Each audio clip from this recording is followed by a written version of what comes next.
ጠቅላይ ሚኒስትር አብይ አህመድ ወደ ግንባር መሄዳቸውን ይፋ ሲያደርጉ ቀላል ውሳኔ አይደለም። ዓለም ታሪክ እንደዚህ አይነት መሪዎች ውሳኔ ሲወስኑ ትልቅ ክስተት ተደርጎ መታየት ነው ያለበትና እሳቸው ግንባር ሲሄዱ እኛ ባህር ማዶ ነን ዝም ብለን ወሬ እየተቀበልን መስራት የለብንም። እዚሁ መተን ታሪኩንም አብረን እያየን የዚህ አካል ሆነን መገኘት አለብን በሚል ነው በግሌም ፍላጎቱ ስለነበረኝ ወዲያውኑ ተመልሼ የመጣሁትና እስካሁንም ያው ደሴ ኮምቦልቻ ሄደን የመጣ ነው። ከሁለት ቀን በፊትም ወደ ጋሸና ግንባር ደብረ ዘቢት ድረስ ሄደን የመጣ ነው። ያው በመድፍ ርቀት ውስጥ ቆይተን የመጣ ነው። ያው ውጊያ አላውንም ለነገሩ ይሄንን ታሪክ እዚህ ሆነን ማየት አለብን። ኢትዮጵያ ታሪክ እየሰራች ነው። ይሄ ታሪክ ያድዋን ታሪክ እየደገምነው ነው። እድለኞች ነን። ያድዋ ዘመን እድለኞች አሉ። አሁን ደግሞ ኢትዮጵያ ከውጭም የመጣባት ትልቅ አደጋ አለ። ያንን ትልቅ አደጋ ተቋቁማ ልትወጣ ጫፍ ላይ ደርሳለች። የዚህ ታሪክ አካል መሆን በእውነት እድለኛ መሆን ነውና ባህር ማዶ ሆኜ ሳይሆን እዚሁ ሀገር ቤት ሆኜም ይሄን ታሪክ መካፈል አለብኝ ብዬ ነው የመጣሁት። ምን አየህ ማለት ብዙ ለምሳሌ ከጦርነቱ ጋር ተገናኘ በጣም ብዙ እርዳታ የሚያስፈልጋቸው ወገኖች አሉና ልክ እንደ አንድ ዜና ዘጋቢ ጉዳዩን ለማቅረብ ትሄዳለህ። ጉዳዩን ለተመልካቾችህ ነው። አንዳንዴ ደግሞ ልክ እንደ ሰው ደግሞ ራስን ታወጣውና ከጋዜጠኝነት ውጭ ጉዳዩን ስታየው እንዴት ነው በዚህ ባጭር ጊዜ ውስጥ ነገሮች መስተካከል የሚችሉ ይመስልሃል? ሰይፉ በጣም አስቸጋሪ ነው እውነት ለመናገር። ተስፋውም ጽልመቱም እኩል ጎን ለጎን እየሄዱ ነው ያሉት። ሄጀም ደሴም ኮምቦልቻም ያየሁት ነገር አንዳንዴ ሰው ሆነ መፈጠርን እስክትጠላ ድረስ የሚያደርስ ነገሮች አሉ። ኮምቦልቻ 10 ወጣቶችን አቃጥለው እኛ ስንደርስ ይጨስ ነበረ አስክሬናቸው የተወሰነ።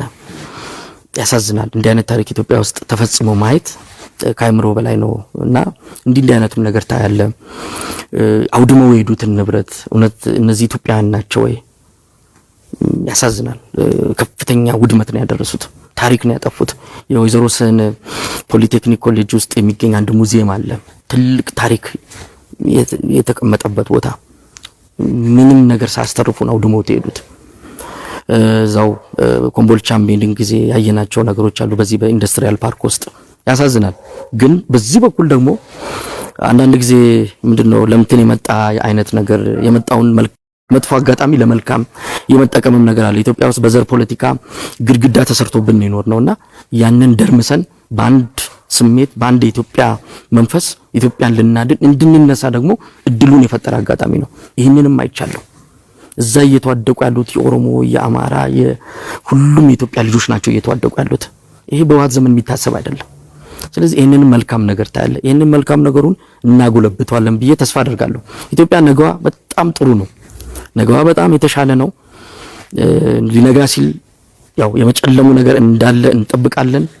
ወጀብ ላይ ነው ያለነው፣ መሃል ላይ ነው ያለነው። መሃሉን እንሻገራለን። እንዳልከው ብዙ እርዳታ የሚያስፈልጋቸው ብዙ መልሶ ማቋቋም የሚያስፈልጋቸው ነገሮች አሉ። ለዚህ ኢትዮጵያን ዝግጁ ናቸው። በውጭ ያሉ ኢትዮጵያን ተነስተዋል። እውነት ለመናገር በዚህ ደረጃ ኢትዮጵያን የተነሱበት አጋጣሚ አይቻልም። እዛ ነው ያለነው ዋሽንግተን ዲሲ ትልቁ የኢትዮጵያ ማህበረሰብ ያለበት። ሁሉም በአንድ መንፈስ በአንድ ገጽ ላይ ያለው። ስለዚህ እንለውጣለን። በአጭር ጊዜ የመጣብንን መከራ እንደምንሻገረው አምናለሁ። ትንሽ ጊዜ ነው የሚያስፈልገን። ያንን ተሻግረን አሁን እኮ ለኛ ብቻ ሳይሆን ለሌሎችም እኮ አርአያ እየሆንን ነው። ይሄ ኖ ሞር የሚለው ሙቭመንት አፍሪካዊ ሆኗል። ሁሉም እየተቀበለው የመጣ ነው። ነጮች በውስጥ የቅኝ ግዛት ፍላጎት ያላቸውም የደነገጡበት ሁኔታ ነው። ይሄ ነገር ወዴት ነው አዝማሚያው የሚል ነገር መጥቷልና ኢትዮጵያ አሁንም አፍሪካን ልትታደግ ያኔ ታድጋለች። በአድዋ በተለያየ የታሪክ አጋጣሚ አሁንም ያንን ኃላፊነቷን ልትወጣ ኢትዮጵያ ቁመና እንዳላት ያሳየችበት አጋጣሚ ነውና በእውነት ልንኮራ ይገባል። ትልቅ የታሪክ አጋጣሚ ላይ ያለ ነው። እንደው ነገሮች ሁሉ ተስተካክለው ሰላም ወጥቶ በኢትዮጵያ ምድር ደስታው አሁን የምንለው ነገር ሁሉ ቢጠፋ መሳይ ወደ ቀድሞ የመዝናኛ ፕሮግራሙ ይመለሳል ወይስ የፖለቲካውን ስሜት እየፈለገ ይቀጥላል? እንግዲህ ኢሳትም ስገባ አንዱ ያው ኢትዮጵያ የሚያስፈልጋት በአሁን ሰዓት ምን አይነት ሚዲያ ነው? በሁለተኛው ዓለም ጦርነት እነ ቢቢሲ አርበኛ ነበሩ።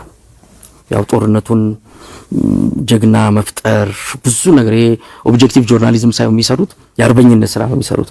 ልክ ጦርነቱ ሲያበቃ ያንን አወለቁና ሙዚየም አስቀምጠው ወደ ጋዜጠኝነቱ ነው የመጡት።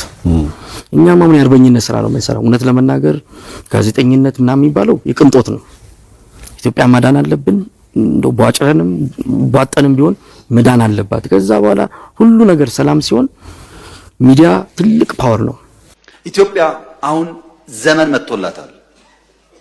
ሰማይ ተከፍቶላታል። በርና መስኮት ተከፍቶላታል። ያን ማየት አለማየት የየግለሰቡ ውሳኔ ይሆናል። በብዙ መንገድ ይህ ጊዜ የኢትዮጵያ ጊዜ ነው። የተዘነጉ ጉዳዮች የሚታወሱበት፣ ይቻል የማይባል ጉዳይ የሚሰራበት፣ ውጤት የሚታይበት፣ በታሪክ ተሞክሮ የማይታወቅ ጉዳዮች የተሞከረበት ሰፋፊ ውጤት እያየን ያለንበት ጉዳይ ነው። ለምን መጣ ያላችሁ እንደሆነ የእሳቤ ለውጥ አለ። የእሳቤ ለውጥ አለ።